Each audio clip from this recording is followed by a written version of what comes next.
Hello friends, welcome to Nehal pharmacy education. इस video में हम बात करेंगे एक्सटर्नल एंड इंटरनल रेस्पिरेशन के बारे में। सबसे पहले ये जानते हैं कि रेस्पिरेशन क्या है।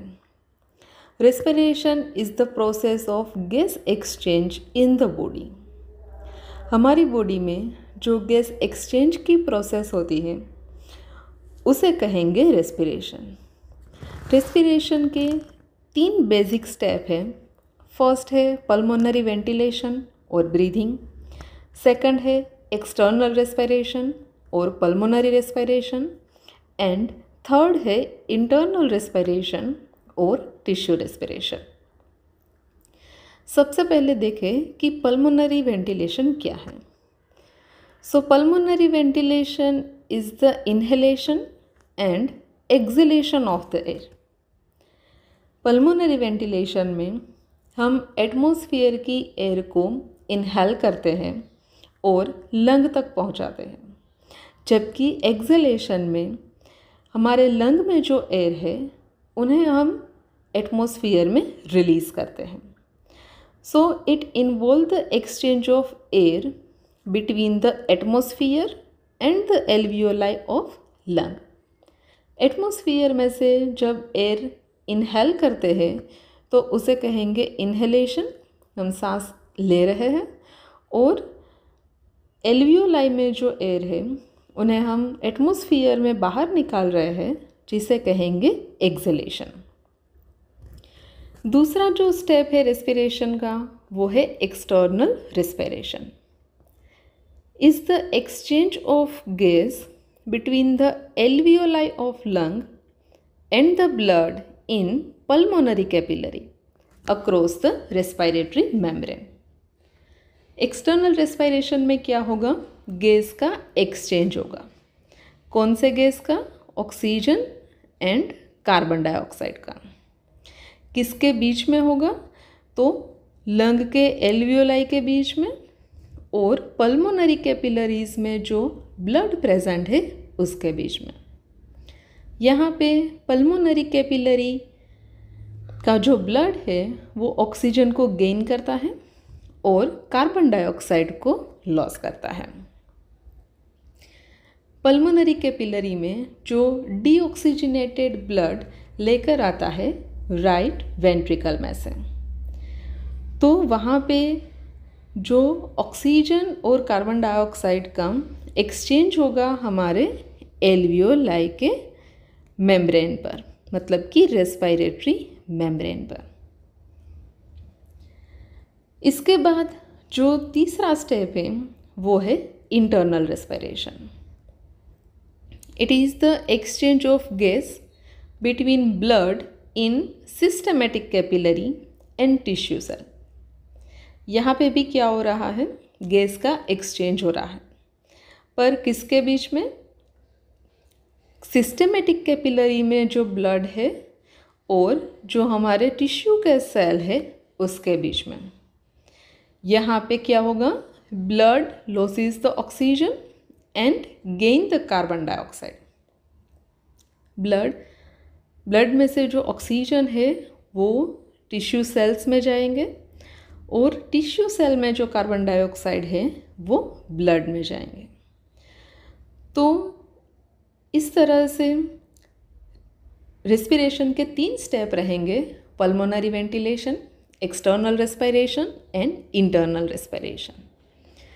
उसमें जो इंटरनल और एक्सटर्नल रेस्पिरेशन, जहाँ पे भी गैस का एक्सचेंज होता है, वो किस तरह से होता है?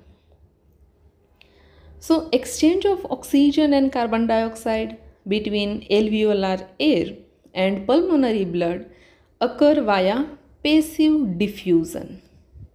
गैस एक्सचेंज कौन से फ्लो को?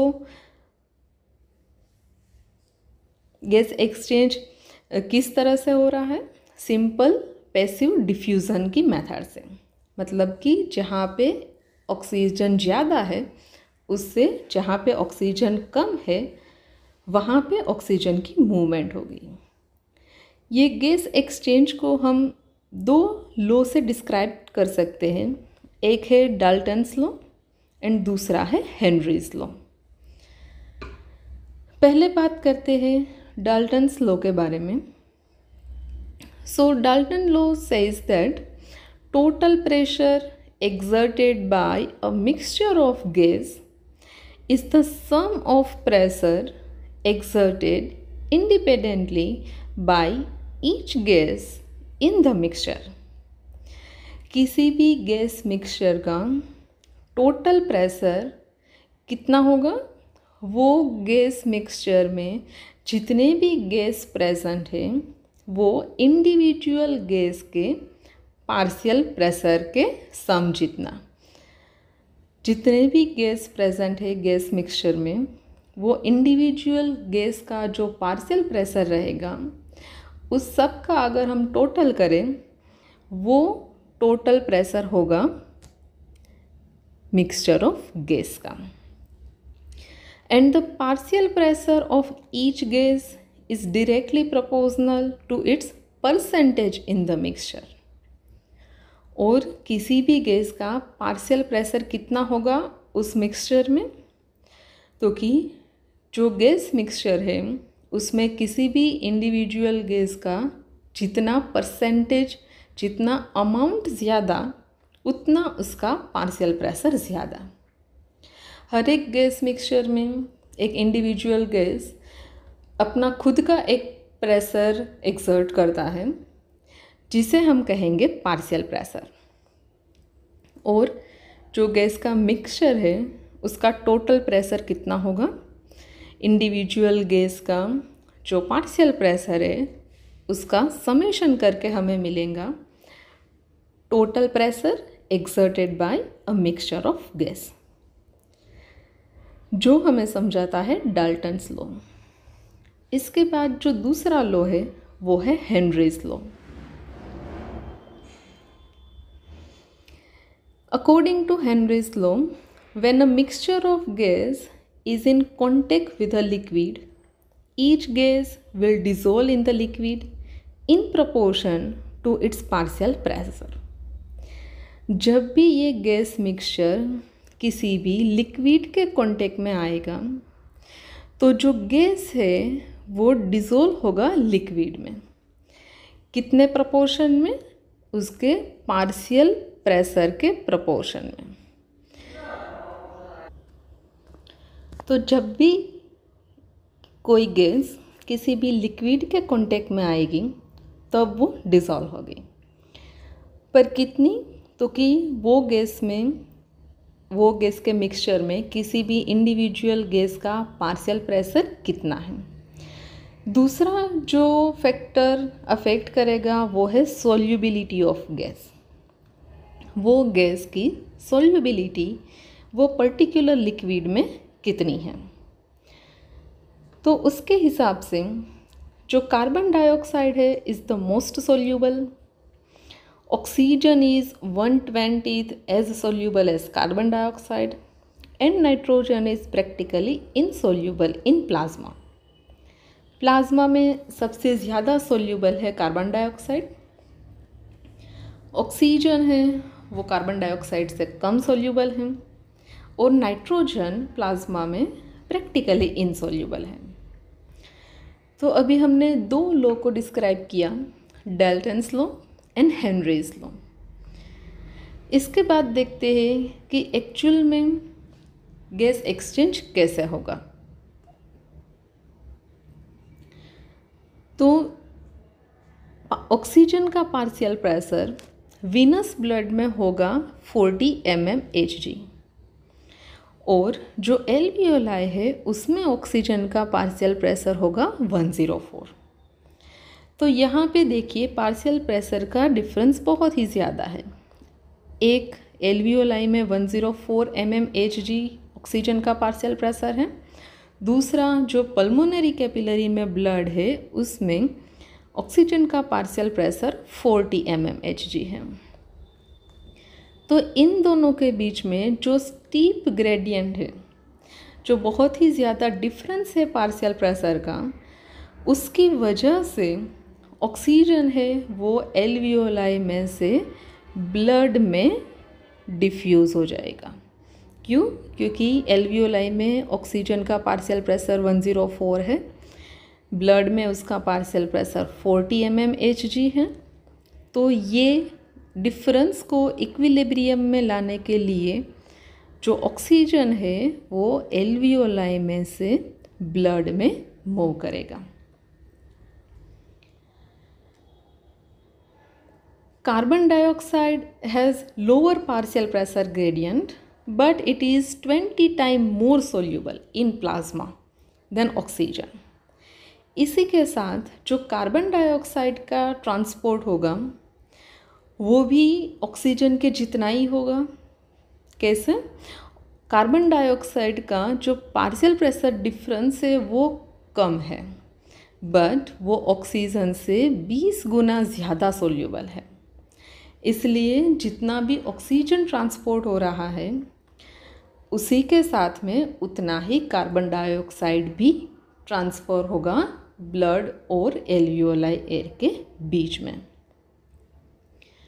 तो उसमें पहले एक्सटर्नल रेस्पिरेशन में क्या होगा? तो हमारी जो इंस्पायर्ड एयर है, एटमॉस्फेयर में से जो एयर को हमने इनहेल किया उसमें ऑक्सीजन का पार्शियल प्रेशर होगा 158.2 mmHg और कार्बन डाइऑक्साइड का पार्शियल प्रेशर होगा 0.3 mmHg। जबकि ब्लड जो कि राइट वेंट्रिकल में से आ रहा है, अभी राइट वेंट्रिकल में डीऑक्सीजनेटेड ब्लड होगा, उसमें से पल्मोनरी कैपिलरीज में ब्लड आएगा और वो ब्लड में ऑक्सीजन का पार्शियल प्रेशर 40 mmHg होगा और कार्बन डाइऑक्साइड का पार्शियल प्रेशर 46 mmHg होगा। तो यहाँ पे देखिए ऑक्सीजन और कार्बन डाइऑक्साइड का पार्शियल प्रेशर में कितना डिफरेंस है। इंस्पायर्ड एयर में 158 जबकि ब्लड में 40 mmHg ऑक्सीजन का पार्शियल प्रेशर है। साथ ही में इंस्पायर्ड एयर में कार्बन डाइऑक्साइड का पार्शियल प्रेशर 0.3 mmHg है और ब्लड में उसका प्रेशर है 46 mmHg।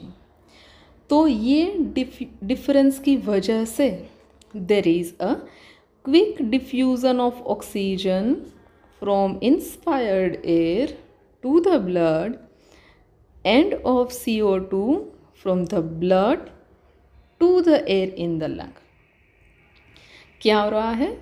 इंस्पायर्ड एयर में से ऑक्सीजन मतलब कि एल्वियोलाई में से ऑक्सीजन है वो ब्लड में जा रहा है और ब्लड में जो कार्बन डाइऑक्साइड था वो एल्वियोलाई में आ रहा है।